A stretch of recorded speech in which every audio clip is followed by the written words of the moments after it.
Benvingut al podcast, benvingut en el podcast dels cosins. Arribem a l'episodi 288. Hòstia. I avui tenim com a convidat especial, com tots, en Marc Guillén. Benvingut. Moltes gràcies. Gràcies. Vos expliques qui és o us explico jo qui és? Fem una petita introducció tu, que el coneixes millor. millor. Una petita introducció. Bueno, doncs en Marc Guillén, ara mateix, per lo que el coneixereu tots, és perquè és un dels responsables del documental, la sèrie documental de No tenies ni puta idea, de Movistar Plus, d'en Luis Enrique. Però ens fa molta il·lusió, perquè a part has estat, avui l'he tornat a veure i encara estava el nombre 8 de documentals a Movistar. Ha estat el nombre 1 durant moltíssimes setmanes, hi ha molta gent que l'ha vist i una flipada. Val molt la pena. Sí, està xulo. I a part d'això també ens vam conèixer a Barça TV, et sabeu de RAC1, que ets analista dels partits de futbol de RAC1 dels partits del Barça i moltes coses més que ja en xerraré i moltes coses que té per allà amagades. Benvinguts en el podcast. Moltes gràcies, em fa molta il·lusió. Avant com us depara. Avant.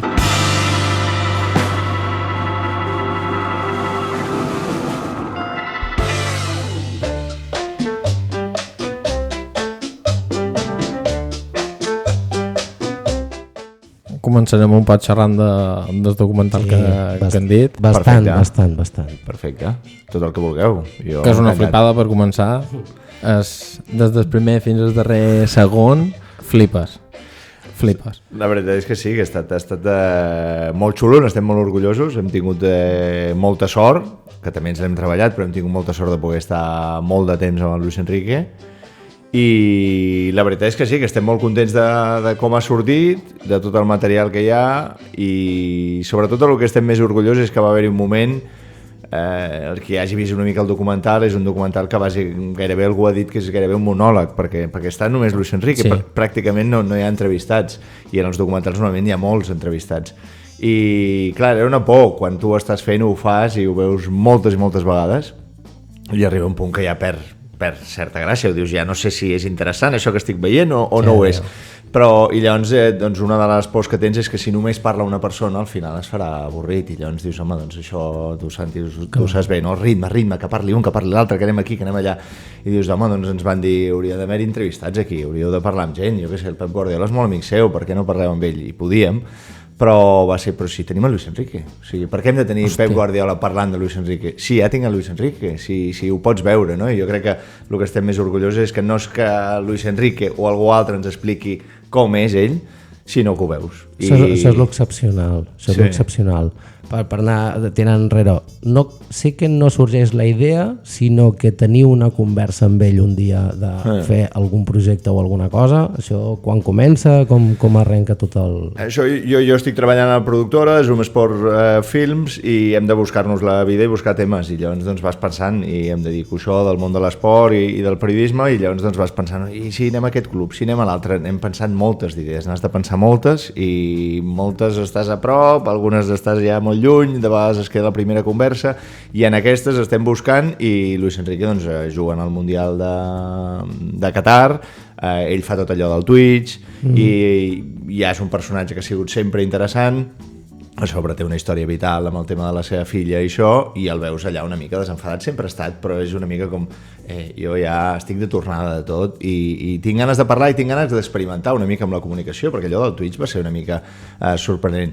I quan l'eliminen i això, jo li vaig dir al Duncan, escolta'm, aquest tio té una història i en principi ens dirà que no, segur, però jo crec que està en un moment que podria arribar-se-li a... Has detectar alguna cosa, no? En una bogeria. I bé, és una d'aquestes que tires, i n'hem tirat moltes, i aquesta doncs vam quedar amb ell, gràcies al Graham Hunter, que hi tenia una mica de bona relació, sent un periodista, és periodista de la UEFA, és un periodista peculiar, escocès, un tio molt, molt carinyós, i doncs el Luis Enrique hi tenia certa afinitat, i com que Luis Enrique estava a l'atur, doncs vam quedar un dia i vam posar-nos a xerrar i ja va haver-hi bon rotllo, però al principi no ens va dir que sí, però va ser com, anem-ho a provar una mica, i després me n'he donat que a posteriori una mica, coneixent una mica més el Luis i parlant-ne més, que ell ens el vam guanyar molt anant-hi quan ell no tenia feina. O sigui, normalment els jugadors, els esportistes, estan una mica cansats de que la gent vingui a demanar-los i aprofitar-se, entre cometes, de la seva fama, dels seus diners, de la seva popularitat. I en aquest cas ell havia perdut el Mundial i bastant d'hora i estava a l'atur i li vam dir, per què no fem aquest projecte? I va dir, però és que potser no agafo cap equip. I nosaltres vam dir, no, agafaràs un equip i un equip boníssim, segur. I va dir, bueno, si ho voleu començar a provar, doncs provem-ho. Quin bon olfacte que vas tenir, vas tenir molt bon olfacte. Bueno, la nostra il·lusió, t'he de dir, també t'he de reconèixer que era que s'anés a la Premier, que s'anés a la Premier i hagués sigut millor encara. I va estar a prop d'anar a la Premier i en algun conjunt bo, però bueno, es va quedar que no i al final va anar al PSG, però també la veritat és que ha sortit força bé. Sí, que ha sortit força bé. Però canvia molt, diguéssim, el guió o el pensament que teniu en el moment que li proposeu que no té feina a partir de quan se'n va al PSG? O sigui, l'inici no del tot, o sigui, el tema era volem fer la vida de Luis Enrique, sabíem que el seu passat tenia molt interès, però sobretot era fent una feina, o sigui, fent d'entrenador, vale? O sigui que sí que era et gravarem i et gravarem quan agafis un equip i et seguirem, però la idea, sí que t'he de reconèixer que la idea era una mica simplement xerrar amb ell, em semblava tan interessant xerrar amb ell i deia tantes coses en les entrevistes o quan xerraves amb ell que em semblava que només xerrant podia ser interessant.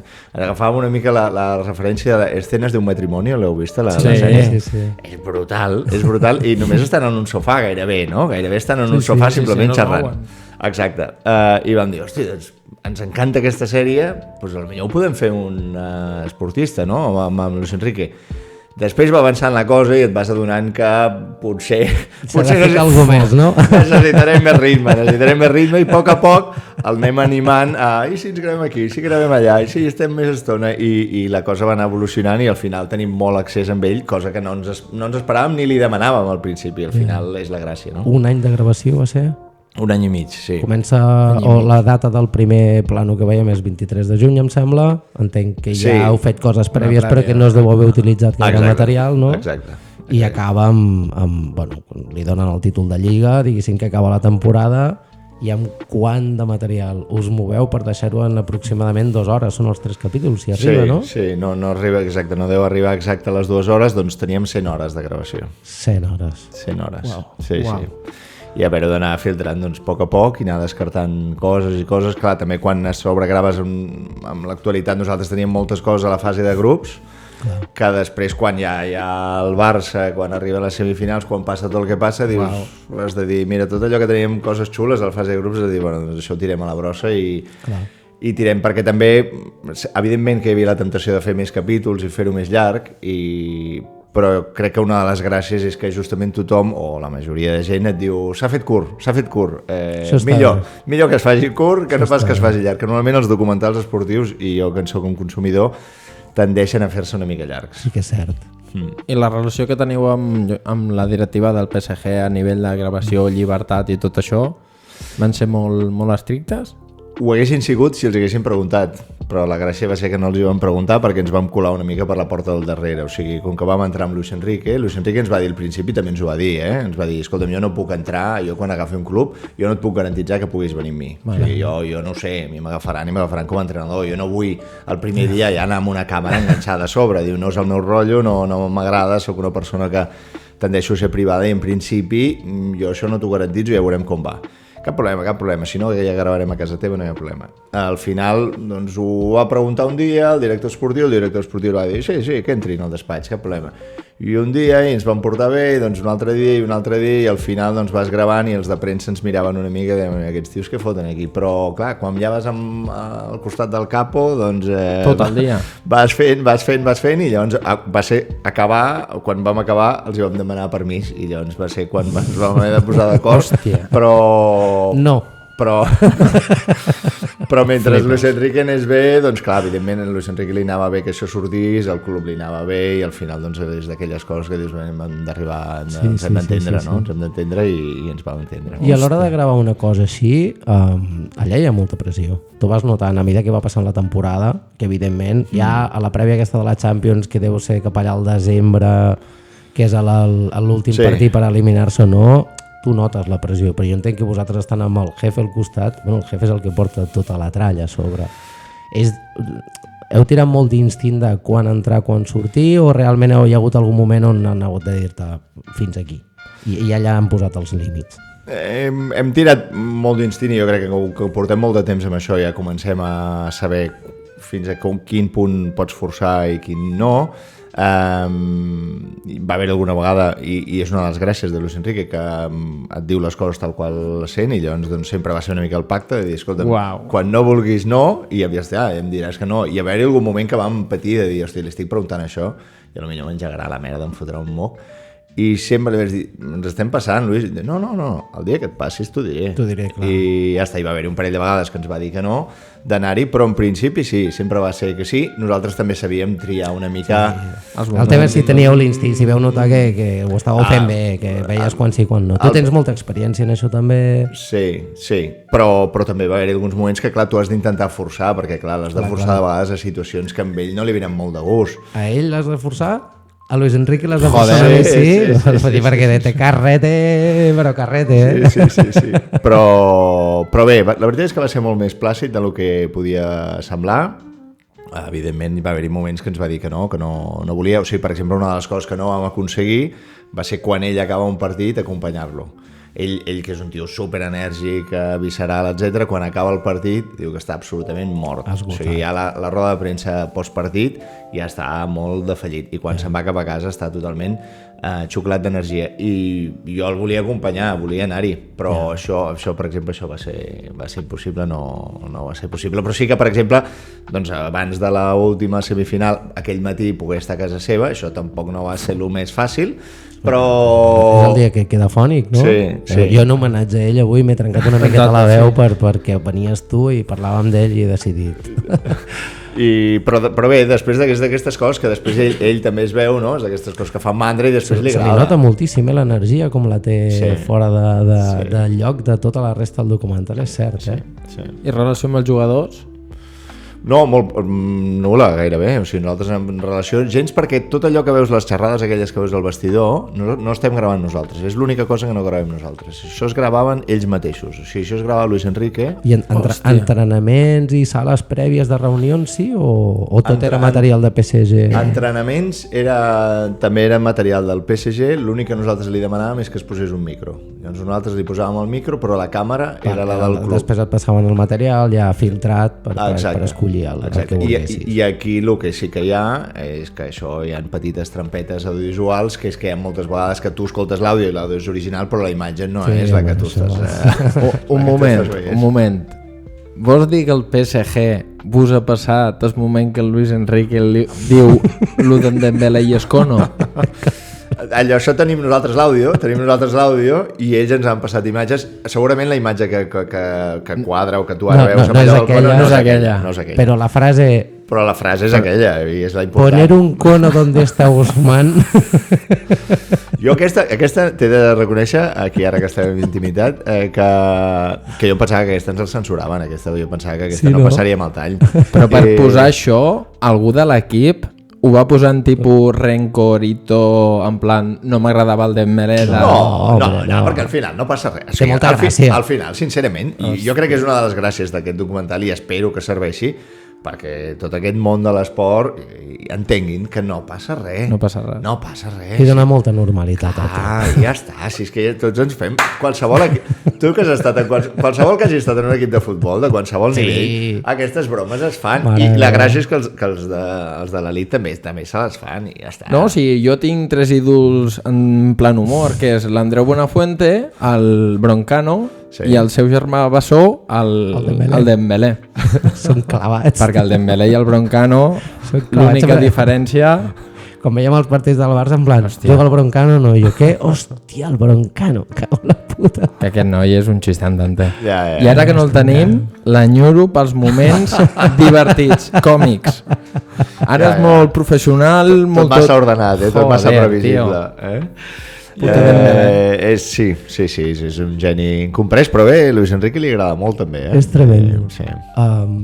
D'on ve tot això del futbol? O sigui, perquè tu fa molt... És que tens molta falera. Tu passes tot el dia de futbol. D'on ve tot això? No ho sé, sempre. De sempre. M'ha agradat sempre molt el futbol i la meva mare sempre... Via Barça? Sobre el Barça és on descobreixes el futbol o sempre has sigut ja d'aquells que t'agradava una pilota i sí, jo la pilota. Jo crec sincerament que sóc més fan de l'esport i del futbol que no pas del Barça. El que passa que en aquest país en el que vivim doncs és monotema, és el Barça. No n'hi ha una altra. No, pot ser una altra cosa. Jo a casa meva no són gens forofos. Bueno, a la meva família de fet tenen uns carnets de soci, però no són gens forofos, no són del clàssic forofo del Barça i soci del Barça, tot el contrari. Llavors a mi a casa meva no em van comprar mai una samarreta del Barça. En aquest sentit jo no sóc d'aquest estil, però sí que m'ha agradat molt sempre el futbol i ja et dic que a casa meva no ho mamava gaire, però a mi m'agradava molt, llavors sempre hi vaig jugar-hi molt i jo crec que sí que després doncs, tinc certa capacitat d'anàlisi o de pensar o de fixar-me en les coses o del per què de tot i escoltar i mirar-m'ho, i com que la meva obsessió és el futbol, doncs per això veig el del futbol i em dedico a això, perquè al final sempre acabo tirant cap aquí. El periodisme ja el vas estudiar en base a anar tirant una mica cap aquí, no? Sí, jo pensava, m'agraden dos temes bastant diferents, un era el futbol o l'esport i l'altre era internacional, m'interessava molt tot el tema de política internacional. Molt bé, Si hagués tingut nassos, si hagués tingut collons, que ara no es pot dir, però d'això hagués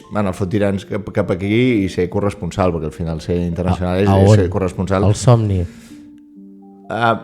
Bueno, a mi el somni, si m'haguessin donat... Bueno, no ho sé, és que no ho sé, però un dels meus llocs preferits és l'Àfrica. L'Àfrica a mi m'hagués encantat, però no em vaig atrevir, era molt difícil. Qualsevol també corresponia d'anar a viatjar, qualsevol cosa és igual, de guerra, però també als Estats Units. Això jo crec que és el periodisme autèntic, el periodisme de veritat. Però ja et dic, això va ser primer una idea, m'interessava, llegia sobre això, però ja vaig veure ràpidament que jo no m'atreviria, perquè això sí que és un model de vida, això sí que és difícilment la que tens no la podries tenir. No pots. No. En aquest sentit, més català, peus a terra, cap a dir aventurer, però a ratos. En plan curioso, mai t'han dit que tens una era al Schumacher? Hòstia. Sí que m'ho han dit. Sí, és que m'ho han dit avui, no t'havia vist. Sobretot, em deien, especificaven a la universitat, al principi, el primer curs, em deien el Ralf Schumacher. No el Michael, sinó el Ralf. Precisava el Ralf Schumacher, que això ja és filar prim. Però sí que m'ho havien dit, És que estàvem parlant i clar... Però només a la universitat m'ho van dir, Després no m'ho havien dit. No t'han dit mai...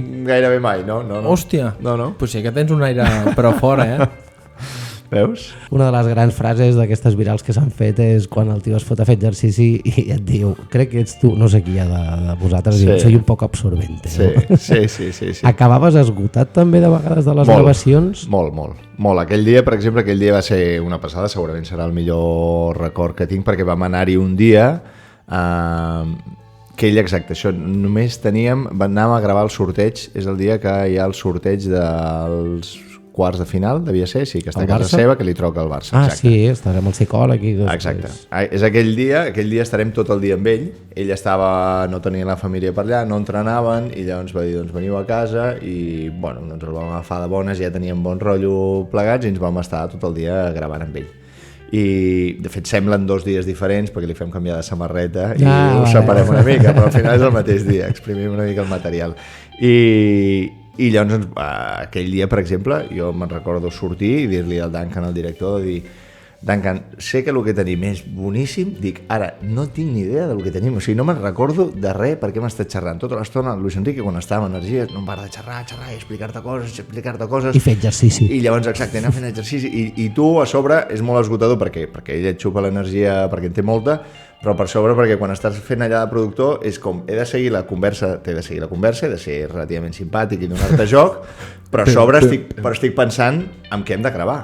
Si surt de plano, si no surt de plano, si el càmera t'està gravant o no t'està gravant, t'he de preguntar no sé què, que t'he de preguntar al rival. Vull treure avui. Exacte. Llavors estàs tota l'estona molt atent i sortia mort. La veritat és que has esgotat, però va ser molt xulo. Aquell dia és molt xulo, és el dia que expliques el Madrid i quan jugava al Barça, però ell estava jugant ell, això ho va portar ell, ho va treure ell. Tenia ganes de parlar d'aquests temes i parlava d'això. Molt bé. Curiós. I amb el tema de treure tota la família i tot això, perquè mentre la família estava a Barcelona, ell estava a París. Sí.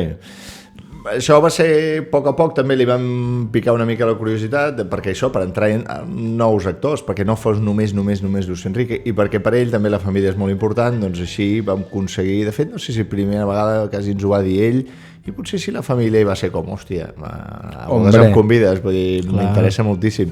I llavors ho vam anar fent poc, perquè tampoc no va voler sortir massa la família, però sí, els van anar enredant, i jo crec que sí que li dona un punt de proximitat, un punt d'entendre també una mica el personatge, no? Que veus Luis Enrique de Bas, li farà alguna broma a la dona, a l'Helena, algú ho dirà una mica poca solta o amb un llenguatge que potser avui en dia ja no és el que és més políticament correcte, però alhora veus que s'estimen un munt, molt bona relació i que... Exacte. És una relació molt maca. I en comptes de les entrevistes això t'ajuda molt a oxigenar la sèrie.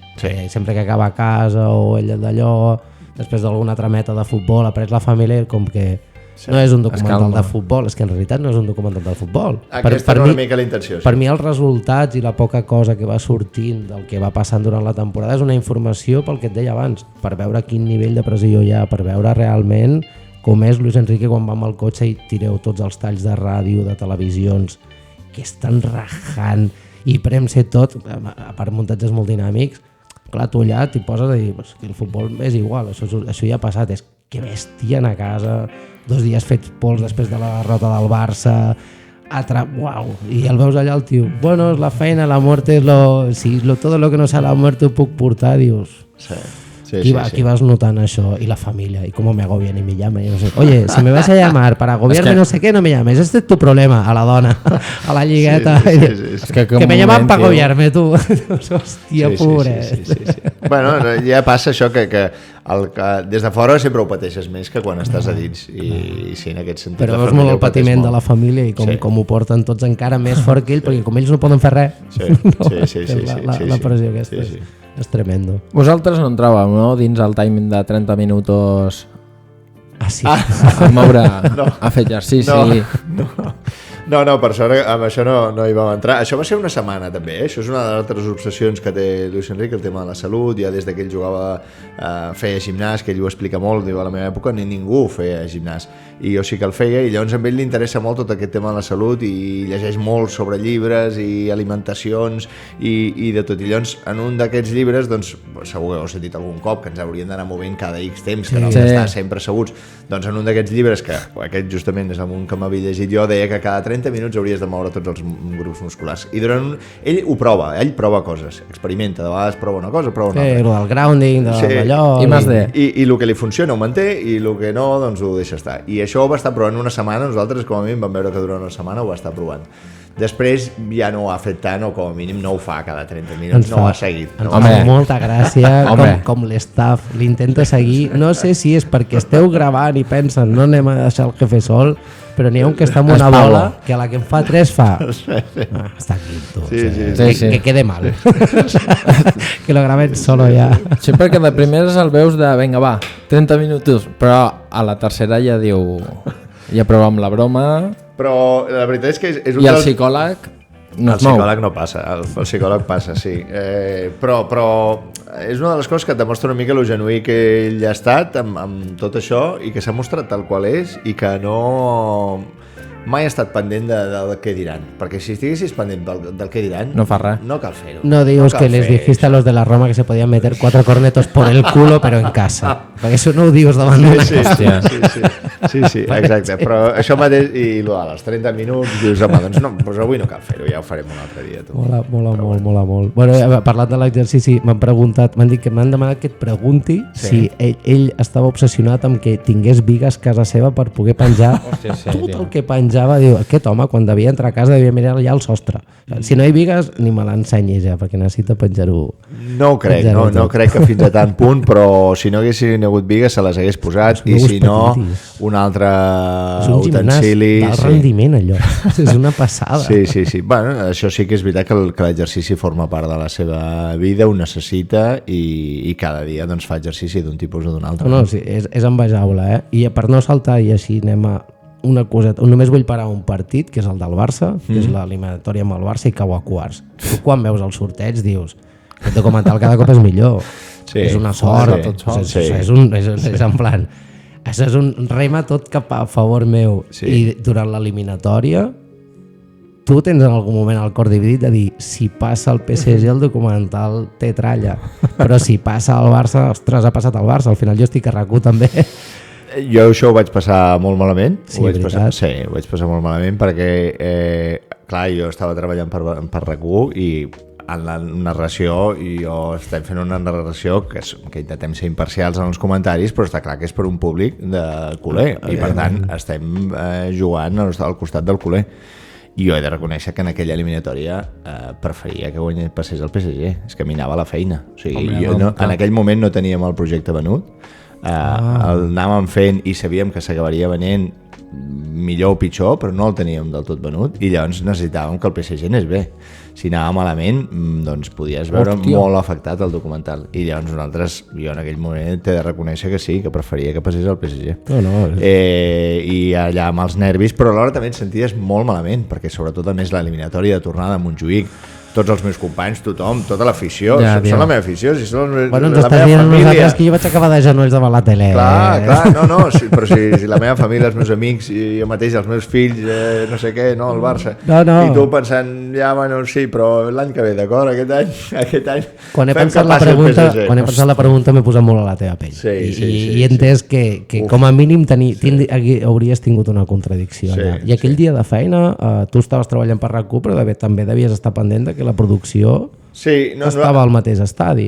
Suposo que devia portar... Ho portava el Duncan, sí, ho portava el Duncan i no hi vaig haver-hi d'estar perquè és el dia que sí que acompanyen la família fins a Montjuïc. Per això. Però bueno, un ull el devies tenir. Bueno, sí, una miqueta. Que no falti res, no? Sí. I un projecte així a nivell de finançament, si no tens el producte venut, que vas picant portes en plan subvencions que et donin, o si mateix és la pròpia productora que financia tot. En aquest cas som així de bojos, i el Duncan ho és el principal responsable de tot això, que s'ha atrevit a jugar-se els diners. O sigui, són diners que també ens hem guanyat. O sigui, nosaltres vam fer el primer take de ball, pas de ball del Barça de Pep Guardiola. Ara parlarem. I aquí doncs, nosaltres aconseguim guanyar uns dinerets, i aquells dinerets sempre ens els hem anat a gastar en el següent projecte, i llavors els hem recuperat. És una cosa que no fan mai les productores no treuen la càmera fins que no està venut, però hi ha projectes com aquest de vegades que nosaltres vam començar gravant dient anem un parell o 3 de dies a casa seva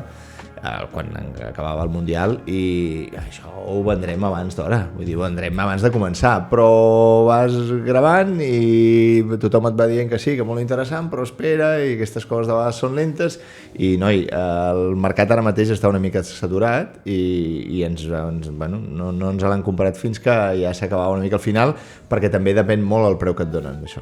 Poden donar molts diners o te'n poden donar molt pocs. Llavors hi ha moltes coses que estan al catàleg de Netflix però que han pagat 2 duros. I no hi ha cap moment que diguis fins aquí, parem de que no es ven. Tenies un compromís ja. Sí, teníem el compromís, sí, i el Duncan en aquest sentit per això és el director i per això és el propietari, i és gràcies a ell en el fons que som capaços de fer aquestes coses, perquè hi creu moltíssim i s'arrisca. Tu constes com a productor executiu. Sí. Pots explicar per la gent que no treballa a la televisió una miqueta de què és aquesta funció, quina funció fa? És molt complicat perquè són crèdits que tenen un significat molt diferent, per exemple, en el cinema, que és només el que hi posa diners. Que li estava explicant abans. Clar, és el que posa... I depèn de cada país també. Sí, i en el cinema de ficció és qui posa diners i al final qui en recuperarà un benefici, però és el que fa que allò passi. Però bàsicament diria que és qui posa diners i pot tenir una mica una idea o alguna cosa. En els documentals de vegades és un cajón desastre de dir, aquí posem, i part responsables alguns els que hi posen diners, alguns que han participat de la idea original, i jo en aquest cas estava més jo crec que de contingut, més com a subdirector, però com que sóc el que genero la idea, estic tot el dia amb el Luis Enrique, genero molt el vincle i tal, i sóc peça vital amb tot això, i director no soc, doncs és com, doncs et posem una mica de productor executiu amb això, però estic al costat d'altra gent que està més en gestió i més en números. Un cajón desastre. Sí, totalment. Sí. Com fas 7 coses alhora, posem productor executiu i així ho aglutinem tot. Sí, a mi em molesta una mica perquè a vegades dius, home, jo no vull que em posin cap gran títol, simplement vull que surti la feina que... Però no tinc títol. Estàvem parlant amb el Saúl abans, em deia, però bueno, bé que ha fet, i bueno, clar, ell consta, jo li deia, és un dels responsables, ell consta com a productor executiu, ja ho explicarà i li preguntarem, però jo li venia a dir en plan, per mi en un projecte com aquest és que simplement el que comença el primer dia i acaba l'últim. Sí, I pel mig va fent el que s'hagi de fer per arribar a l'últim. Sí, perquè en els documentals, i estàs ben en el cert, perquè a més en els documentals, tot i que aquest ha sigut un projecte relativament gros, són molt poca gent, vull dir que has de fer molt de tot i sí, vas passant a diversos processos i t'has d'anar espavilant per anar fent diferents papers de l'auca perquè no hi ha tanta gent com una pel·lícula de ficció que allà sí que són especialistes, exacte. Però Déu-n'hi-do, quan roden els títols de crèdit hi ha hagut gent aquí, molt bona, perquè tot realment la música també és molt guai, és molt dinàmica, no sé si està fet a propòsit o... Sí, està gravada, està composada pel Simon i sí, està feta amb tota la intenció. Bueno, ritme.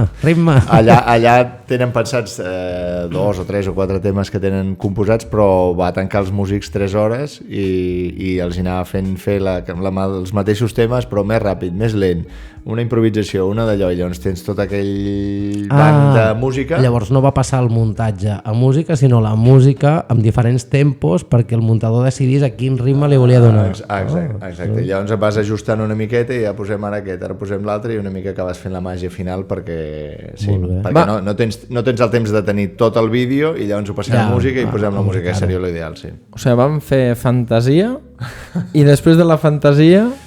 No, però la fantasia, sí, però la fantasia sobre una base, tu ja tens una mica un documental, ja el tens una mica fet, però està a mitges encara, hi ha coses per polir, però ja veus de qui va el tema, com és el personatge, si hi haurà moments de broma, hi haurà moments de no, i llavors allà el compositor diu, home, necessitem una mica aquests temes, i allà els composa i llavors aquelles cançons estan fetes, però com hi ha les versions, no? Les cançons més famoses, més ràpida, més lenta, més tecno, i allà es posen a gravar per pistes per després poder fer una mica, mira, ara només poso aquest instrument, ara només poso l'altre, ara allargo una mica el tema, ara el faig una mica més curt i acabar-ho d'ajustar. Genial, doncs ara aturam un segonet i parlarem de la Fundació Xana per acabar de rematar el documentari i després seguirem parlant de més.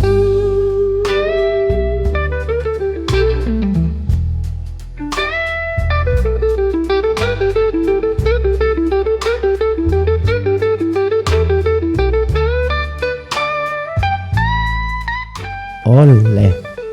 Tornem, ara ja mos torneu a veure, que hem perdut la càmera antes, ja us hem avisat. I això et volia preguntar per de la Fundació Xana, a part de que fan la presentació en el Twitch aquell oficial, després al final del documental s'explica tot i sobretot al final la part més emotiva que és l'speech que ell fa, que és la part que es va fer més viral. Molt guapa. Però ben bé d'on surt tot això o què és el que estan fent, si ens pots explicar una mica. Sí, ells, com que pateixen la malaltia de la Xana, ells neix d'una experiència vital on evidentment tenen la desgràcia de perdre la filla, però tenen la sort de poder-hi estar tots els dies en plena atenció per ella, no? I és una de les coses que està més orgullós o com a mínim més satisfà a la família de que la família es va poder volcar amb la Xana, no? Amb la filla. És el que diu ell, que té la sort que ells van poder fer això. Clar, llavors ells ràpidament acaben pensant, imagina't, no? Que el cruel que ha de ser, clar, perquè el més fumut per un pare és això, pensar que no pot fer res per salvar la seva filla i a sobre imagina't que tu no pots estar tota l'estona, que te n'has d'anar a treballar. És que clar, ha de ser realment duríssim. I llavors ells diuen vinga, anem a fer una fundació per això, per intentar ajudar això i permetre a la gent que malauradament passi per una experiència com aquesta i pugui estar-hi volcats. I llavors van fer aquesta fundació on ell no té cap ganes de publicitar-se o de mostrar-se perquè no té massa interès en això, però sí que ell dona una part del seu sou, quan ell ho explica, però dona una part del seu sou a això i intenten recaudar diners, i de fet amb el documental tampoc s'ha explicat gaire, però una part dels diners que hem recaudat també se'n van cap a la Fundació Xana, i bé, és una cosa xula, sí. Que maco. Dintre del que és, però per exemple tot això que ell ha viscut i tal com ho explica, jo crec que doncs, ens ha ajudat molt a nosaltres que hi estem a prop, però jo crec que ha ajudat una mica doncs, també a qualsevol que hi hagi viscut coses similars, o que malauradament tard o d'hora viurem alguna, potser no amb algú tan petit, però que sí que en veurem, doncs, d'assumir una mica el tema de la mort amb més naturalitat. Ell en parla amb molta naturalitat, ho fa amb el documental, però també ho fa fora de la càmera, en parla molt sovint, i crec que és una de les coses com a societat que hem d'anar aprenent més a parlar de la mort i que no passa res. És una passada, perquè jo crec que pot haver ajudat a molta gent això.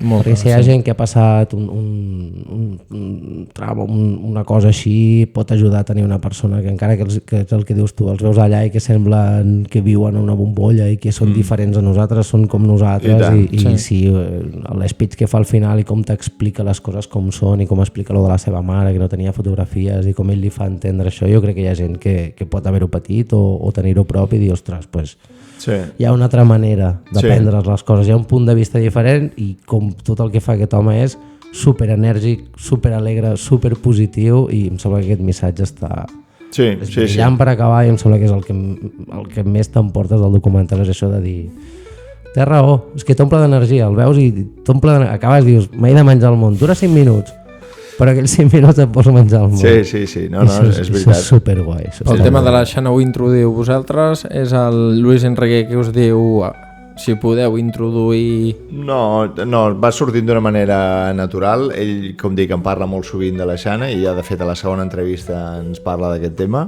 sense nosaltres no preguntar-li gaire. Evidentment nosaltres era un tema que ens interessava acabar tractant, però com tu, si amb un amic teu o que li hagi passat alguna cosa així, li trauràs el tema o sortirà el tema d'una manera doncs, cuidadosa.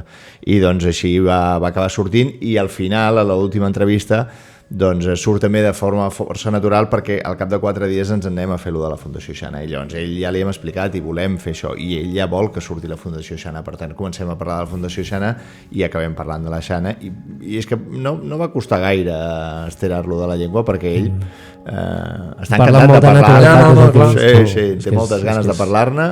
El que sí que crec és que hem aconseguit, que era una de les grans pors evidentment que teníem, i aquí el Duncan doncs, ha tingut la mà molt trencada en fer-ho, de que no ens passéssim ni de buscar la llagrimeta, que fàcilment hi pots acabar caient, ni de ser una cosa massa superficial o massa banal. Llavors és com, ostres, sí que ens ho hem pensat molt de cada foto que hi ha de la Xana, o cada imatge o cada comentari, no? Perquè hosti, és d'aquests temes que no et vols passar ni d'una cosa ni una altra. Sou molt subtils. Perquè perquè no busques fer plorar, busques emocionar, i emocioneu. Però no ens esteu fent trampa, perquè això ho detecto molt ràpid. Jo quan algú m'emociona a mi, em molesta molt que m'hagin fet plorar. A mi no m'agrada que em facis plorar, perquè ho aconsegueixes, perquè és tan trampós el que fas que és impossible. Jo soc una màquina d'empatitzar a l'audiovisual. Llavors tu veus i empatitzes i dius, no, m'has fet trampa, no, has anat a fer-me mal, has anat a d'allò, i en canvi això ho veus natural i no vas donant compte, i vas llagrimejant i vas empatitzant mogollon, i com ho explica i com ho he posat, i no és trampós. I em sembla una manera brillant d'acabar un documental que en teoria hauria d'anar de futbol. Això és molt maco, fer tota aquesta pirueta per acabar amb tot això. Hem vist la dessuadora que porta de color blanc. Guapa! Jo crec que en tindrien que comprar un parell. De la fundació que estem comprant amb un parell, i ja algú es pot ajudar, ajudarem, per agafar que és molt maca, i la posarem per aquí i farem el que puguem. Molt bé. Tot això ve perquè el primer projecte que fas tu amb Zoom Sport, que tu treballes per la productora, ets part de la productora... I treballo, i al final soc com gairebé part de la productora, perquè jo i el Duncan al final som els que hi estem... Bueno, el Duncan ho va crear abans, però al cap d'un any o així jo ja entro, i són els que estem aixecant. Sí. Feu el Take the Ball Pass the Ball, que és el documental de... El Barça del Pep. Més feliç de la nostra vida. També el podeu trobar a Movistar. Se m'esgarrufa sa pell. Joder, mira el gall. Oh, sí.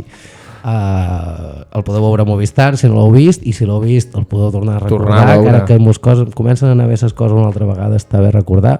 Tot això passa perquè sortim de Barça TV. Tu passes... Quants anys passes a Barça TV? Jo passo a Barça TV 9 anys, gairebé 10.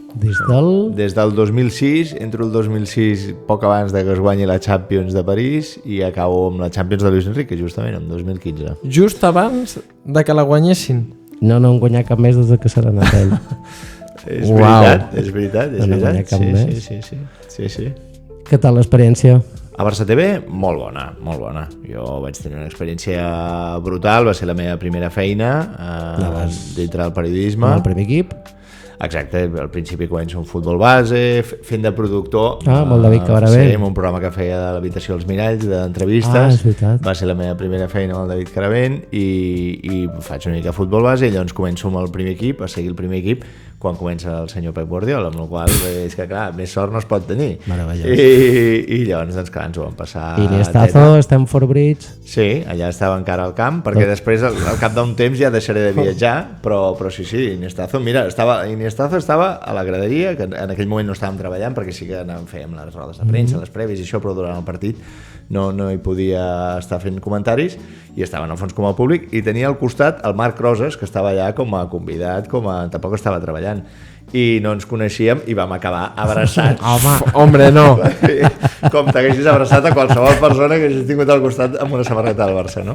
I sí, la veritat és que van ser moments molt xulos, vam viure, és que la veritat és que aquells anys van ser molt macos. 2-6 al Bernabéu. També va ser... Aquest ja estàs a peu de gespa locutant, no? Sí, aquell ja estic al peu de gespa i és el primer dia que vaig al Bernabéu. Llavors, jo tinc una mica de por, de respecte, és el primer dia que vas al Bernabéu i penses, vull aquí... Por mai. Però serà molt hostil, saps? Penses, això serà molt hostil, vés a saber, no sé, no tens tanta experiència en aquestes coses i estàs allà i just tenia el públic just enganxat a darrere meu, perquè estava jo assegut a la gespa, però els tenia molt enganxats. I recordo no celebrar cap gol, jo tampoc no cantava, no era el narrador, vull dir que no havia de cantar els gols, però ni fer gesticulacions, perquè de fet això, exacte, en el Bernabéu ens feien no posar la carxofa del Barça. Llavors anava una mica com incògnits i llavors jo recordo no celebrar-ho i clar, queda dins una emoció dins. Joder. Que llavors quan vam anar a la zona mixta, jo normalment sempre molt prudent i amb els jugadors tampoc els deia gaires coses i tal i no volia ser gens protagonista, però me'n recordo que clar, quan llavors van venir el Puyol i el Piqué i no sé què, i jo és que el treia tota l'eufòria i els deia, tio, estic molt content, és que porto tot el partit sense celebrar o no sé què. I sí, va ser brutal. Sí. Unes ganes de celebrar. Tio, sense celebrar un puto gol, tio. Sí, 6 gols. Joder. Així.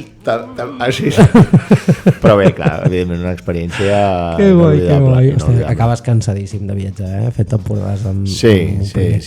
Difícil també compaginar família i aquesta feina per fer-la durant molts anys. Clar, jo en aquell moment no tenia família, per tant no tenia fills, no. I llavors no tenir fills doncs m'ho va deixar fer molt més còmode, però sí, allargar-ho temps no em permetria, ara per exemple ara no estic ni viatjant ni res i això em permet doncs això, fer mateix això de la productora i viure amb una mida més o menys ordenada i veure com creixen els teus fills també. Exacte. És un detall. Sí.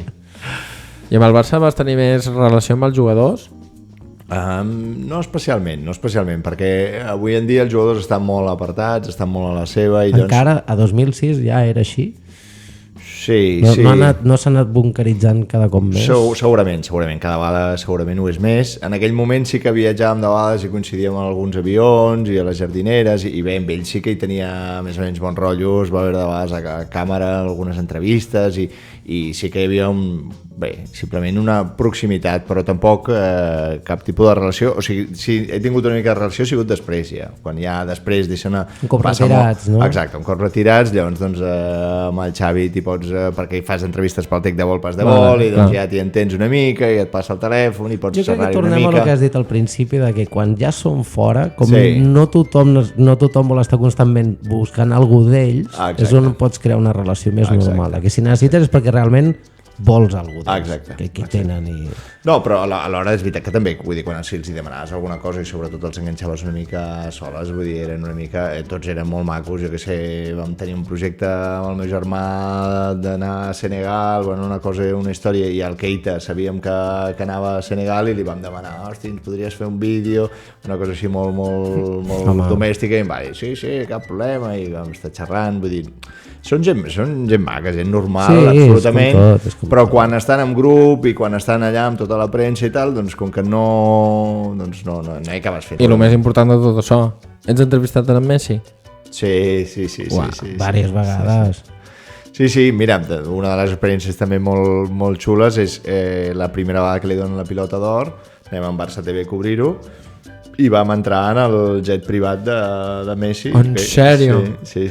I jo no me'n recordo qui era el càmera, però vam anar amb el Xemi Terés i... no sé si era el càmera, no ho sé, però vam anar allà en d'això i anava ell, no sé, amb 4 o 5 familiars.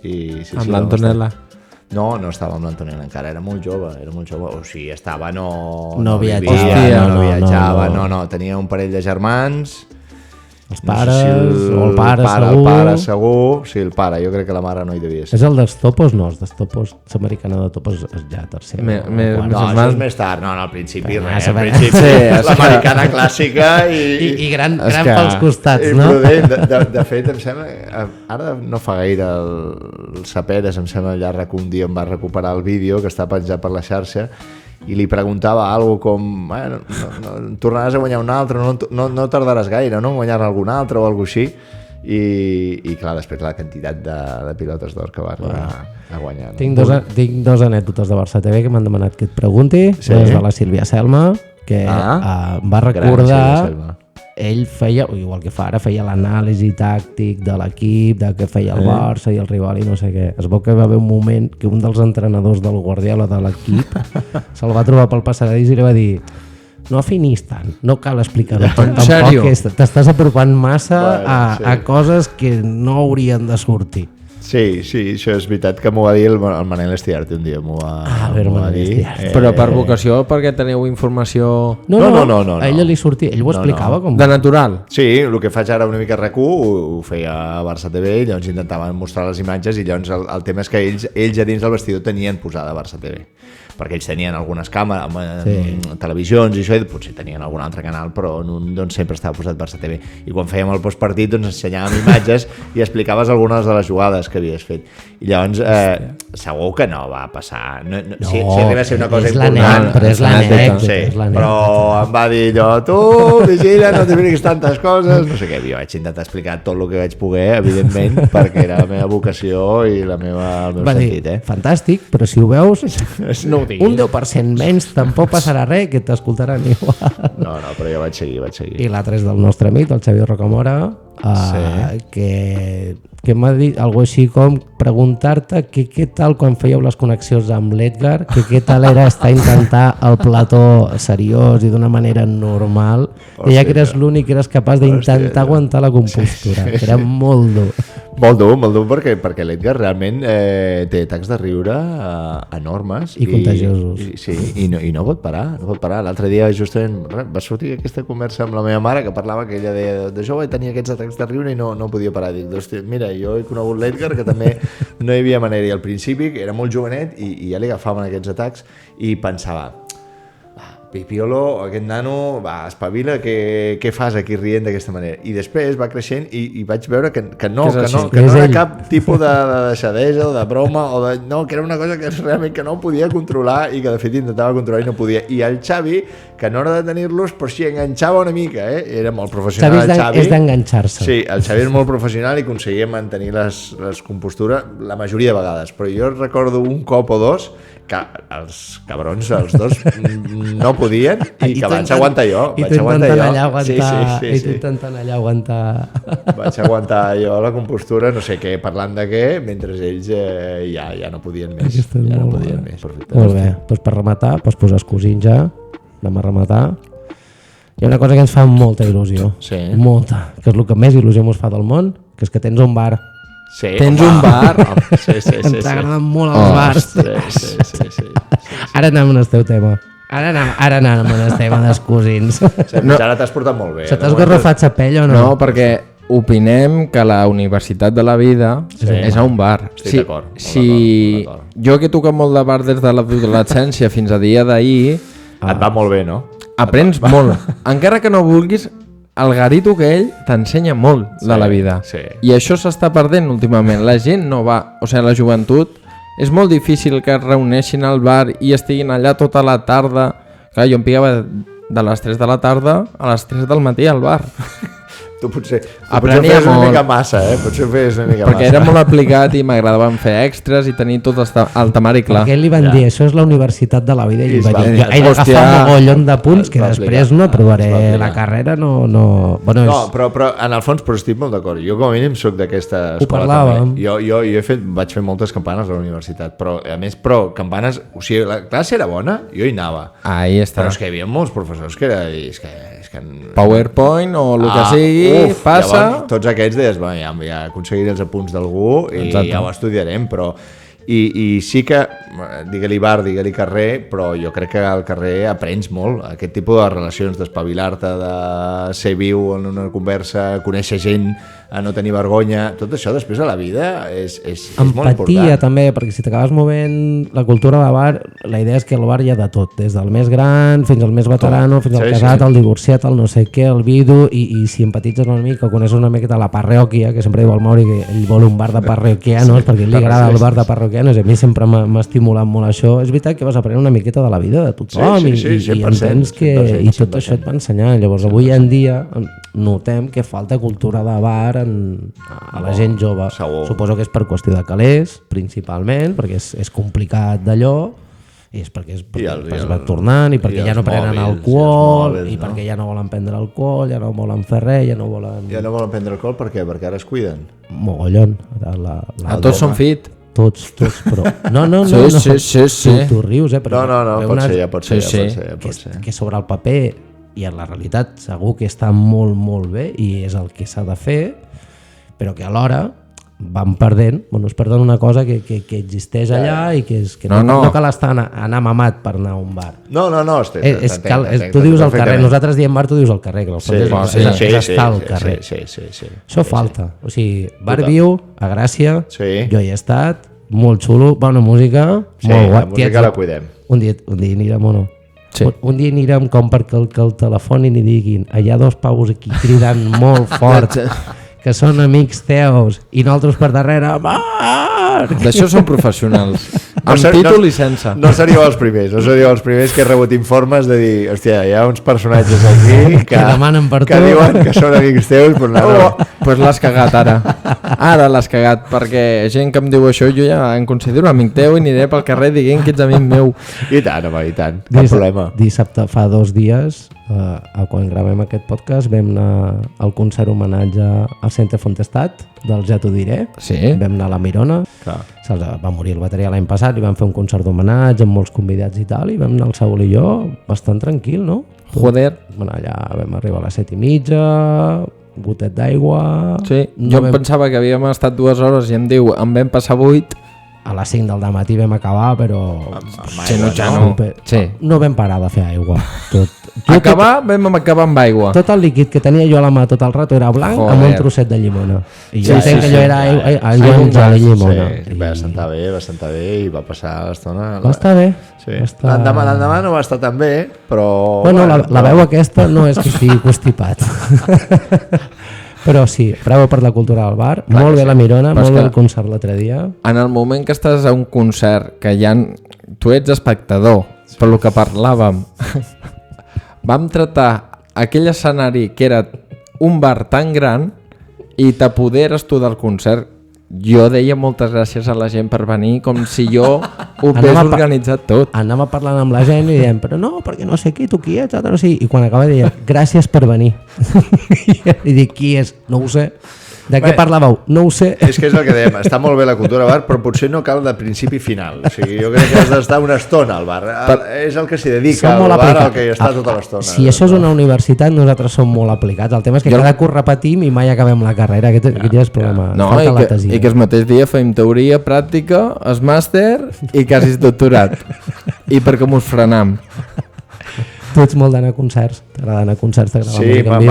m'agrada molt la música. De fet, la meva passió sempre ha sigut l'esport i si no, la música. El que passa és que la música no m'hi he dedicat mai ni he tocat res ni això, però m'agrada molt. Ara, per això, entre feines i família i això, hi vaig poc a concerts. Però mira, just demà vaig a un concert. Ah, molt bé. Qui vas a veure? Un grup raríssim, Mononeon es diu. Mononeon. Un tio funky, un baixista que va arribar a tocar amb el Prince.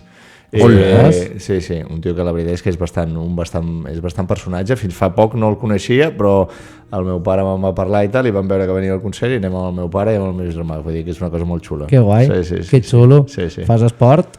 Sí, molt. N'he vist dos que m'han cridat molt l'atenció a l'Instagram. Surf? Sí, windsurf, que sí, tens allà amb la vela. Encara practiques o no, ara no. Va ser una temporada que vas fer ja?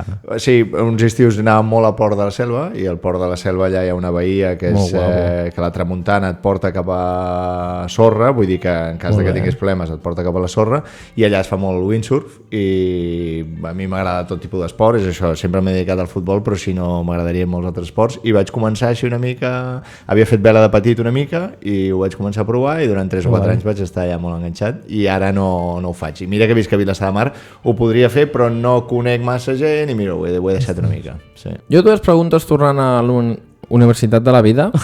Sí. És que m'interessa molt. Sí. Dues preguntetes ràpides. Per què i és molt difícil dur o obrir un bar? T'ho dic per què? Sí. Perquè vas pel carrer i comencen a obrir bars i bars. Sí, jo trobo que és molt més difícil del que la gent veig que obre bars amb una facilitat. A nosaltres ens ha costat molt. A casa meva els agrada molt el menjar, el meu pare gairebé el seu dia és restaurador, que no ho ha sigut, però sí que ens agrada molt la cultura del menjar i del beure també, i llavors en una d'aquestes el meu germà que va intentar mig ser músic, no sabia què fer, cap un costat o l'altre, no. Un altre, l'Enric, el que està allà al bar viu. Li vaig dir, hosti, per què no t'animes a muntar un bar? Dic, jo no hi puc posar les hores, però si t'animes segur que el pare ens ajudaria i al final és un projecte familiar que ell el defensa, ell el porta i en el fons és gairebé com el bar de l'Enric, del meu germà. Quan el vau obrir? El vam obrir ara ja deu fer 7 anys ja. Hòstia. Sí. I ens va costar, és difícil. I el bar, hosti, va molt bé perquè hi ha molta gent, però tampoc és un gran negoci, Vull dir, però la mida que és gran, i tot, ser petitet, jo veig que la gent és això, si obre bars amb facilitat com si, això és una cosa molt senzilla, no. És molt difícil. Sí, però no és obrir un bar i que t'entri la gent. No, ni molt menys, i després el pànic del principi que no t'entra ningú. Nosaltres encara, mira, jo sort que vivia a Gràcia, el meu germà també estava en una època que també tenia amics i doncs, bueno, van venint els amics i a poc vas enredant i a base de temps, però clar, et diuen, els experts et deien 2 anys, necessites 2 anys perquè el boca-orella funcioni. Fins que no hagin passat 2 anys, realment al bar no veuràs si funciona o no funciona.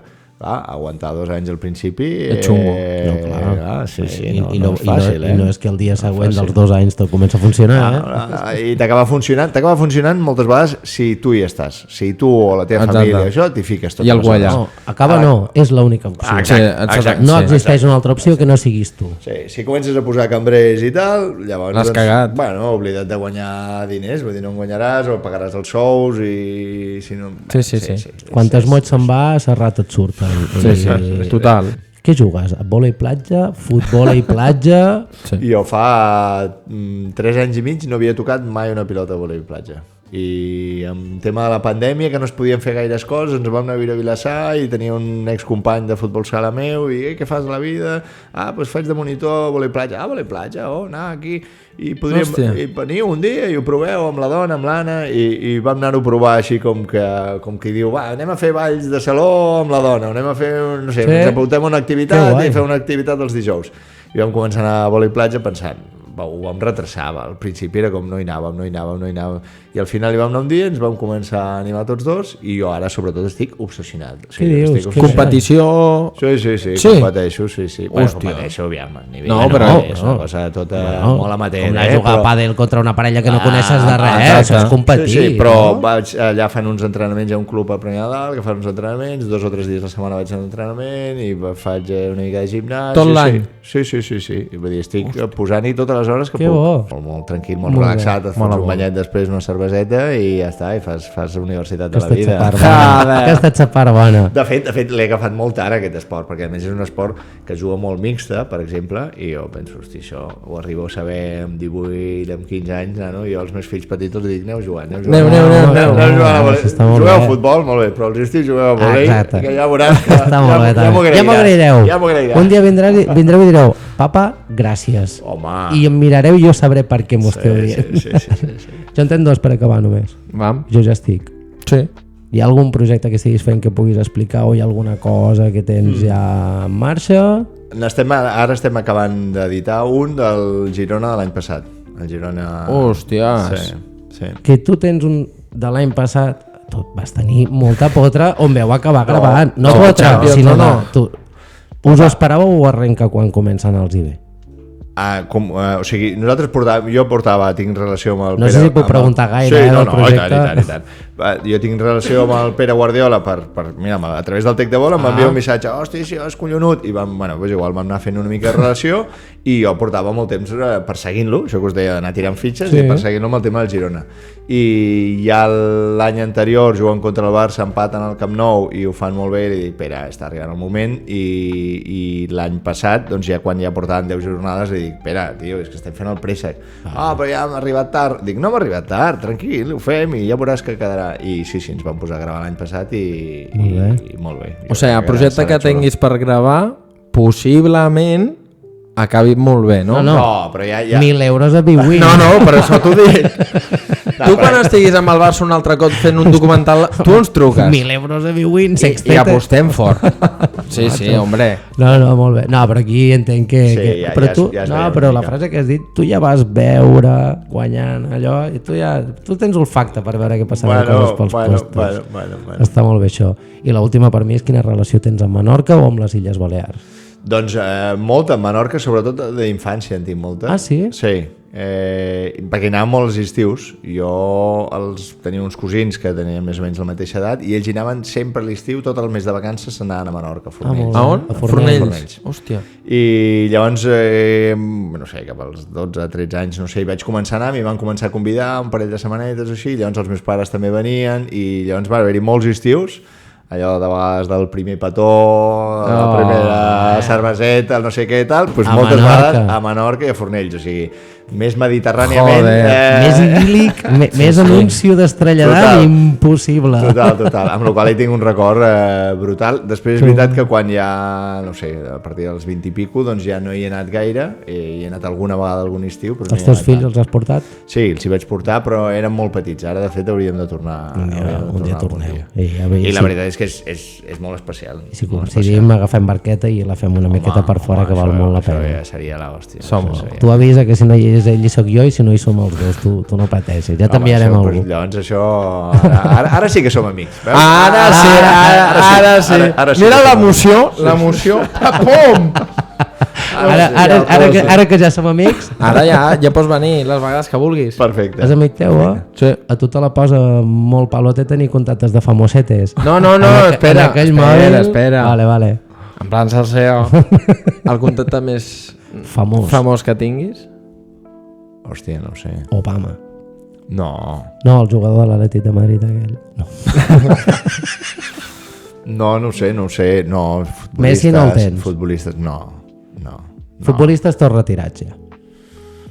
Sí, diria que sí. No? Diria que sí.